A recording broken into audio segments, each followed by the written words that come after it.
Devinez où je suis. Bon, normalement l'effet rhétorique est complètement raté parce que le titre de la vidéo doit être écrit juste là. Mais je ne suis pas à Paris, je ne suis pas à Berlin, je suis à Bayeux.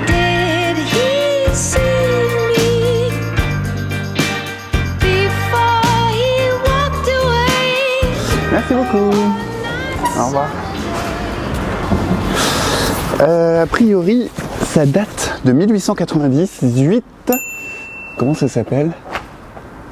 À la Reine Mathilde. C'était fort bon.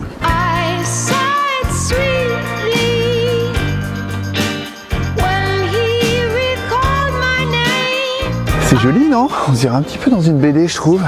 Très graphique. Voilà, je suis trop petit. Ah, regardez-moi ça. La rivière, le truc. Et je crois qu'il y a des moulins. Mais je crois que c'est de l'autre côté. On va aller voir ça. Oh la vache, il y a une odeur de café grillé. Je crois que c'est une des meilleures odeurs du monde. Oui, bon bah voilà. Caféine, torréfacteur. On va aller chercher plus loin. Ça sent bon! Et je crois que c'est ici. Ça c'est beau. Et ça c'est très stylé.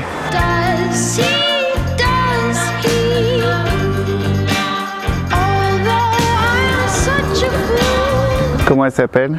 Plume. Plume. Ah c'est joli. Coucou Plume. Allez, tu vas sauter? Tu sautes? Je me fais voir parce qu'elle a peur des chiens. Vous voulez que je vous la donne? Alors attendez, j'ai essayé. Mais vous allez voir que mes relations avec les chats peuvent être compliquées. Coucou. Ah non. Coucou. Le chat. Je crois que votre chat me déteste. Oh non, non, pas du tout, monsieur. Mais non, voyons, mais non. Non, mais va rentrer, vous inquiétez pas. Bon, j'aurais essayé. Bonne journée.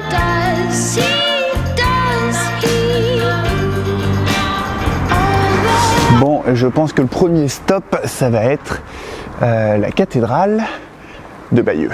Il me semble que c'est une cathédrale. Ça a l'air d'être une cathédrale.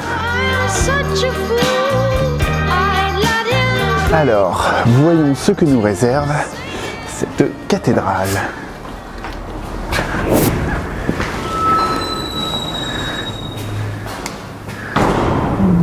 Mystérieux.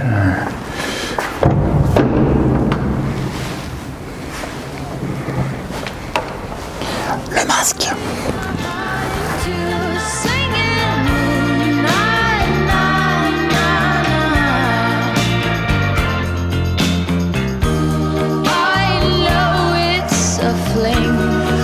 Alors, c'est la cathédrale Notre-Dame de Bayeux. Elle a été construite au XIe siècle. Elle est de style gothique. Elle a été classée monument historique en 1862. Et c'est pour elle qu'a été réalisée la tapisserie de Bayeux. Mais on va y revenir plus en détail.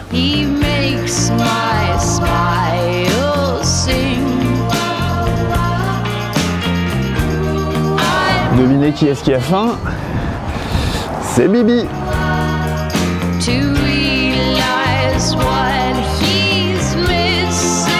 Et alors c'est aussi une ville où il y a beaucoup d'hôtels particuliers. Donc ici c'en est un, là c'en est un autre, on dirait l'Élysée. Un autre hôtel particulier, genre du 15e, du 16e siècle. Là il y en a encore un autre. La tour ici, là, en fait c'est les escaliers de l'immeuble. Hôtel particulier. On ne s'ennuie pas à Bayeux.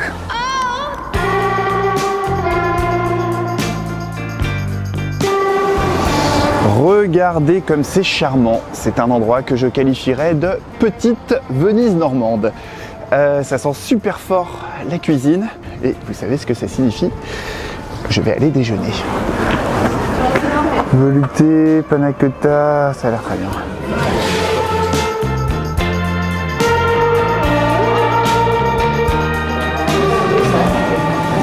Au revoir. Merci.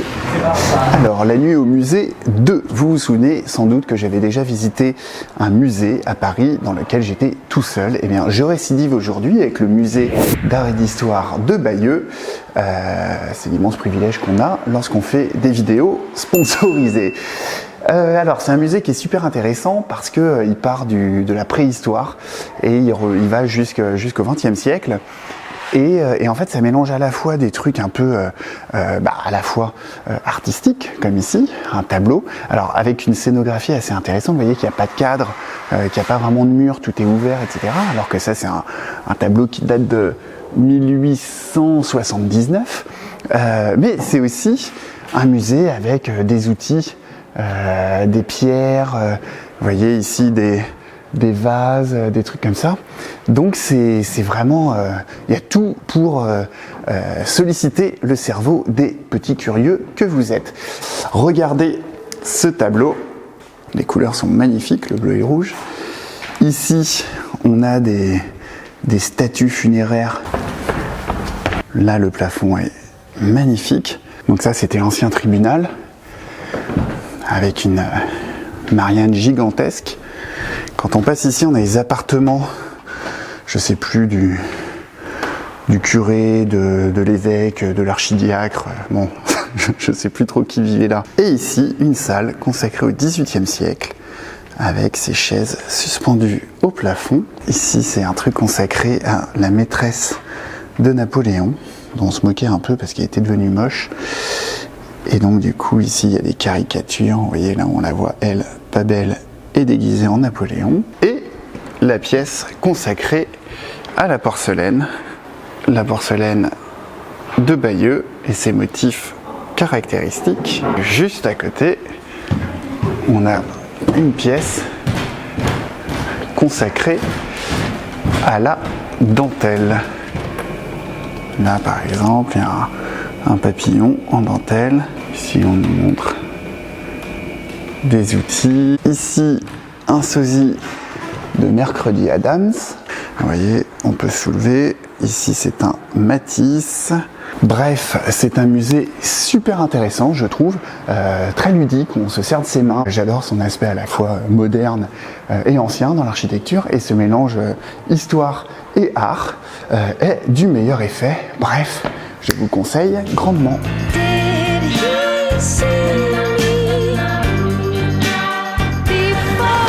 Je vais peut-être avoir plus de chance avec ce chat. Coucou toi. Coucou. Oh, je lui ai fait peur encore. Coucou. Bon, eh bien, je ne suis pas l'ami des bêtes. C'est pas faute d'avoir essayé. Conservatoire de dentelle de Bayeux, avec encore des jolies petites sculptures sur bois. Par contre, c'est au pied du mur qu'on reconnaît le maçon.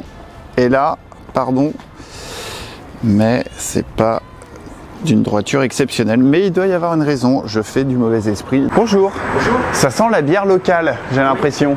Tout à l'heure je passais à côté d'un truc de torréfaction, ça sentait très bon, là je passe là, ça sent bon. Et me voici désormais au musée de la tapisserie de Bayeux, et je remets mon blouson parce que pour conserver la tapisserie, ils doivent maintenir la pièce à 18 degrés et on se les pèle un petit peu. Voici les personnages principaux de l'histoire que je vais vous raconter. Il y a donc Édouard le Confesseur qui envoie Harold prévenir Guillaume, futur Guillaume le Conquérant, qu'à la mort du roi, Guillaume lui succédera. Sauf que les choses ne vont pas se passer exactement comme prévu. La tapisserie de Bayeux, de quoi ça parle? En fait, c'est une longue bande qui explique un épisode historique, en l'occurrence la fin du règne du roi d'Angleterre, Édouard le Confesseur, jusqu'à la bataille d'Hastings, qui oppose donc Harold Godwinson à Guillaume le Conquérant. Alors, 70 mètres, ça représente ça. Mais en fait, ça représente plus que ça, puisque arriver tout au bout, ça fait seulement 35 mètres, et que là, on tourne, et qu'il faut encore continuer sur la même longueur. Bon, alors ça serait trop long et trop complexe à expliquer, mais la seule chose que je peux vous dire, c'est que c'est beaucoup mieux que ce à quoi vous vous attendez.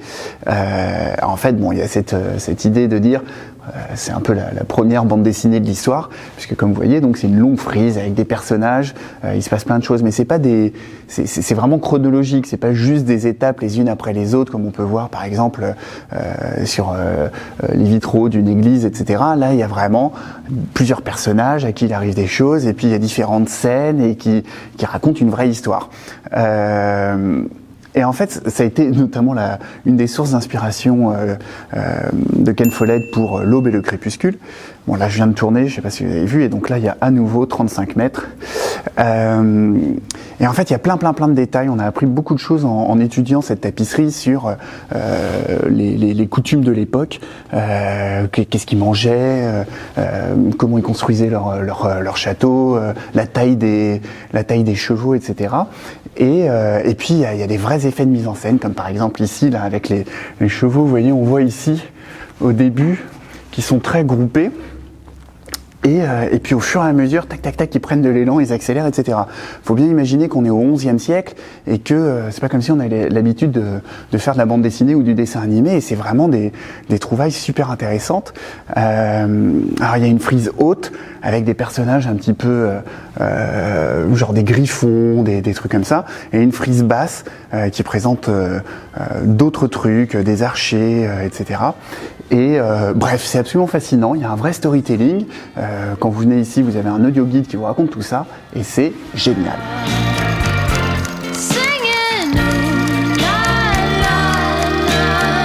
Bon, là vous en êtes pas rendu compte, mais en fait je vous ai montré les meilleurs passages de l'histoire. C'est fini pour aujourd'hui, je me suis levé tôt ce matin, et là je crois qu'il fait nuit complètement. Je vous dis à la prochaine, j'espère que ça vous a plu. Ciao.